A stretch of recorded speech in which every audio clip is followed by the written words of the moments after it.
right now under brand new stay-at-home orders as hospitals there risk being overwhelmed. There are a lot of governors who oppose bringing back these lockdown orders and forcing businesses to close. What do you think? Do you think more states need to consider taking that kind of drastic action and the kind of drastic action we saw when the pandemic first began, or can there be a more nuanced approach?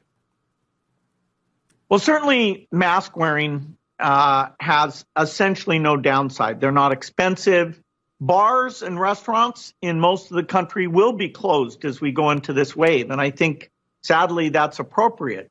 Depending on how severe it is, the decision about schools is much more complicated because the benefits are pretty high. The amount of transmission is not the same as in restaurants and bars. So, trade-offs will have to be made. But the next 4 to 6 months really call on us to do our best, because we can see that this will end, and you don't want, somebody you love to be the last to die of coronavirus. When do you think life will fully return to what we thought of as normal back in January? No masks, no social distancing, no other protective measures necessary.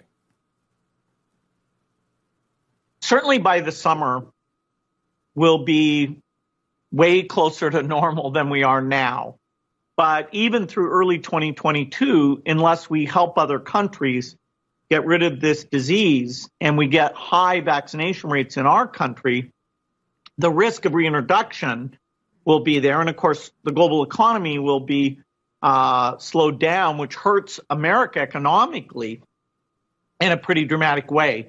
So we'll have, starting in the summer, about 9 months where a few things like big public gatherings will still be restricted. But, we can see now that somewhere between 12 to 18 months, and we have a chance, if we manage it well, to get back to normal. And obviously we're changing